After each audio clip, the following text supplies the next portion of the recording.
Now, are you guys ready for a great show? I need you to make it louder for our house host tonight. I said, are you ready for a great show?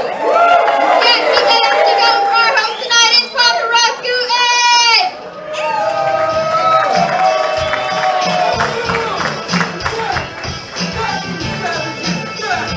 Us comedians are ready for anything, I swear to God.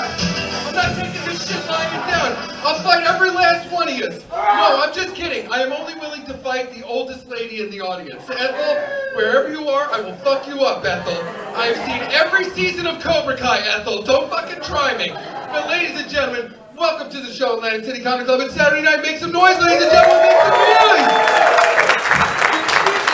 Welcome to the show, Atlantic City Comedy Club studio audience. I will be your host and warm-up act this evening. I am Papa RUS GUTIN, a Jew. Thank you. You're welcome. Or I apologize, sir. Happy Easter, happy Passover, okay? And obviously, everybody, I am a little Jew stoner hobbit who is very aware that I look exactly like Latino Jimmy Neutron or Puerto Rican Zoolander with this haircut and face. Thank you. I'm aware of this, okay? But ladies and gentlemen, we are going to talk about it tonight because let me know, make some noise, America, if you are still shook from Will Smith's slap of Chris Rock at the Oscars. Make some noise, America. Come on now. That's right. And I don't care if you're tired of hearing about it, sir. I said to my wife, I'm getting one more week out of this shit. Okay? I had to fucking write new shit. I had to work hard. I had to apply myself. I hate applying myself, okay? But like a Jew, sir, I'm going to squeeze every last bit of value out of this story, okay, right? And as a comedian, I am still traumatized. I have PTSD from the slap at the Oscars. And my therapist, miss,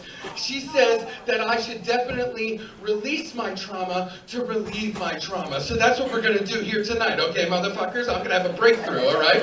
Okay? Because I'm still traumatized by it as a comedian. I cannot believe that Will Smith went full Russell Crowe on Chris Rock at the Oscars. He got up there like, my name is Willicus Smithicus French Princicus, father to an untalented son, husband to a bald-ass wife, who definitely cheated on me with one of my untalented son's friends, and I will have my vengeance at this Oscars or the next. He went full gladiator, sir. I couldn't fucking believe it. I did not see that coming. I did not have that on my Oscar night bingo card, right? And it happened so late at night, I was half asleep. I thought I hallucinated it, right? But then everybody's been reacting to the slap ever since on the news and the internet. I'm still reacting to it. But my favorite reaction to the slap, everybody, was the next day, that Monday. I was listening to Philly sports radio like I always do. And all the old fat guys that always call in, they called in that day and they were like, if Chris Rock had said that about my wife, I would have knocked his teeth out. And the host was all, sir, can you please turn down your oxygen tank?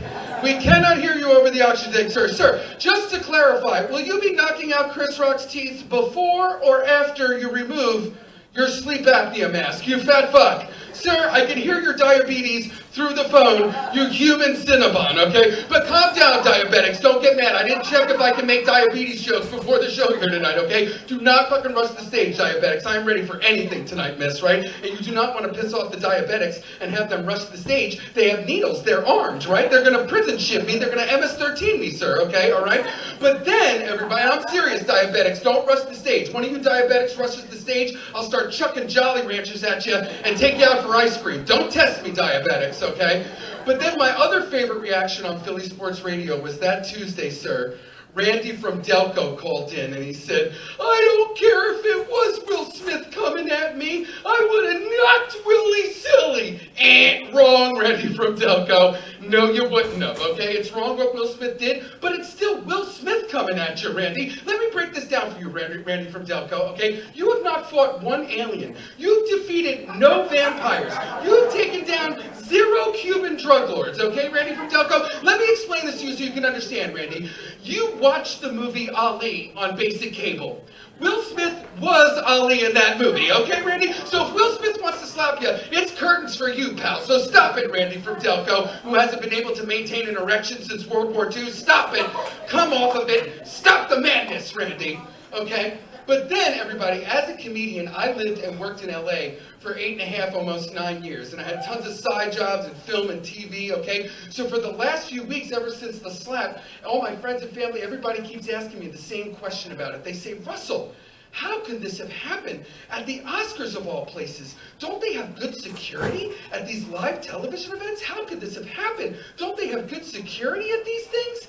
And I am here to assure you, studio audience, that no, they do not have good security at these live television events. And I know this firsthand because I used to be security at these live television events, right? It's ridiculous, right, miss? Look at me. Do you feel safer in this room with me here, sir? Look at this face.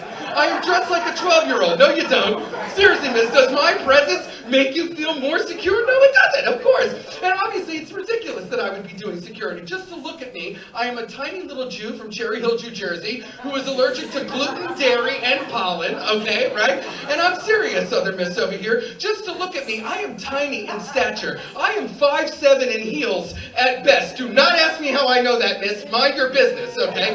And obviously, everybody, for every little Russell Jew guard, okay, there was always 6 to 8 huge black or Puerto Rican dudes with me, all named Big Nate, Big Sean, Rick Ross looking motherfuckers, okay? So you know what they called me at these security jobs? Communications. I was the communications guy, right? I was the communications department. I was the little yappy dog next to the big scary dog when you tried to get in the VIP entrance. Like, let me see your passes. And Big Nate would just be like,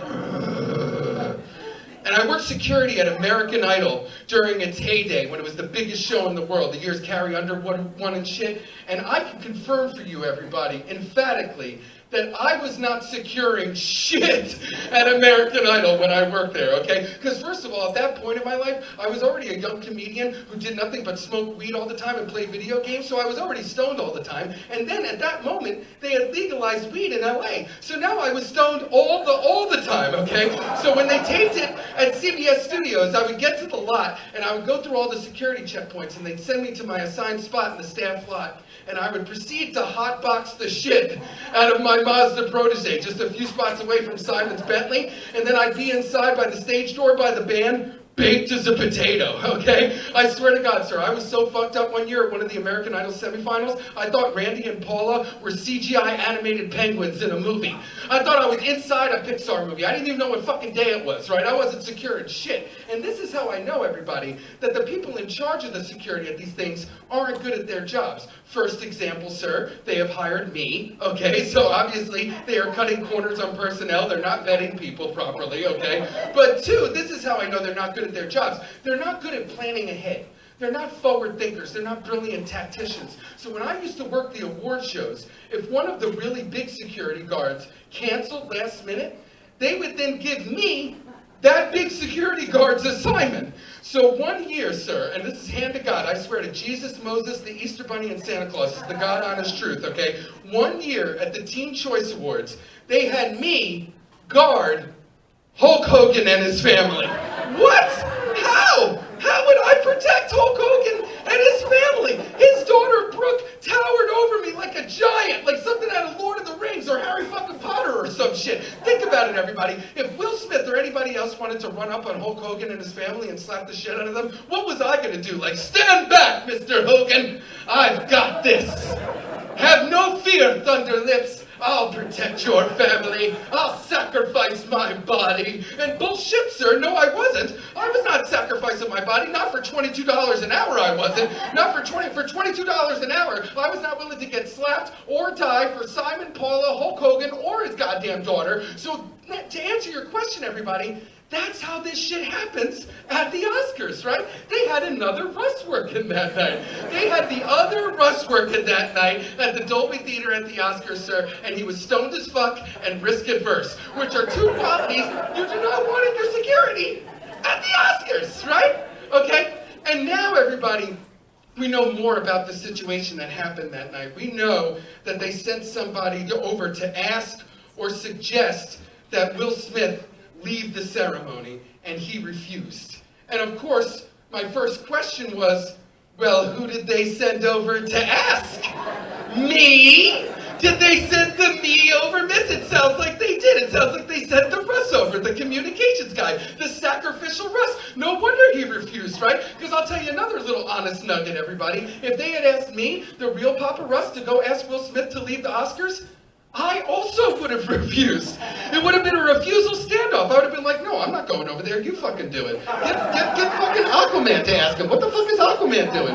Why don't you get Catwoman or Batman or gender fluid Ninja Turtle? Is there not one MCU motherfucker in this place who can ask Will Smith to leave? Look, there's Andrew Garfield. You got one of the 3 Spider-Men. You got Thanos. Have Spider-Man and Thanos ask Hancock to leave the Oscars. Because I'm not doing it. Not for $22 an hour, I'm not. Because I'll tell you how that went, right? They sent over the RUS and he was like, Mr. Smith, oh God, please, somebody, Mr. Smith, right? I mean, how do you suggest that somebody leave? How do you suggest somebody leave? Did the RUS come over and be like, Mr. Smith, we were wondering if maybe, perhaps, oh God, I'm sorry, I didn't mean to flinch, Mr. Smith. I was just startled by the glare coming off of your bald wife's head. And then Will Smith grabs me by the throat and he says, keep my wife's name out of your fucking mouth! Oh God! That was the best part, right everybody? I love that part. Keep my wife's name out your fucking mouth! Oh, I love it! I love saying it. You feel powerful when you say it, you know? But the only unforeseen side effect of me loving that part so much is that I can't stop saying it now. I'm saying it all the time, sir, it's true. I went to my doctor's office the other day for my checkup, and the girl behind the desk, she said, Mr. Gutin, is Dara still your emergency contact? And I said, keep my wife's name out of your fucking mouth! And yes, she is. If I get lightheaded from the blood work, please call her. She will come and pick me up. Oh man, are you guys having a good time? Make some noise, Atlantic City. You guys are great. Thank you. Thank you for letting me talk a little bit about the slap for one more week. Like I said, I'm getting one more week out of this shit. I'm gonna fucking invoice Will Smith. I had to work my ass off, that little bastard. Okay, but one more thought about the slap before we move on with this killer show here tonight. Obviously, we are all grown-ups, so we know that this happened on a late Sunday night, and now it's been in the news and in the Twitter sphere ever since, right? But at home, I have a 10-year-old son and a 6-year-old daughter. My wife's Italian, so they're little pizza bagels, miss. See what I did there? Who's a little clever, funny bunny? This guy, okay, all right? And unfortunately, they found out about the slap that Wednesday at school. And it made for some hard conversations with my 6-year-old daughter when she got home. She got home, Sophia, and she looked up at me and she said, Daddy, why did the genie from Aladdin slap the zebra from Madagascar? And of course in my head I'm thinking, honey, you mean why did the Fresh Prince slap the crack out of Pookie from New Jack City? Because I'm older than I look, that's what I was thinking. But when these kind of cultural zeitgeist moments happen in the world, you want to be a good parent, you want to help your kid understand, you want to explain it to them, you want to be as honest with them as you can. So I sat my daughter Sophia down, and I got on her level, and I said, well, honey, the genie from Aladdin slapped the zebra from Madagascar because the genie from Aladdin is married to the hippo from Madagascar. And as it turns out, honey, the hippo from Madagascar is a lion bald ass bitch who definitely cheated on the genie with one of the genie's son's friends. And then she admitted it to the genie on her hippo podcast and emasculated the genie in front of the whole world. And now we are all victims of the hippo's continued patterns of emotional abuse. Who wants some ice cream? Who wants some ice cream? Ladies and gentlemen, please high five your local comedian. Never slap them in the face. I'm your Papa RUS Gutin. That was your warm-up center.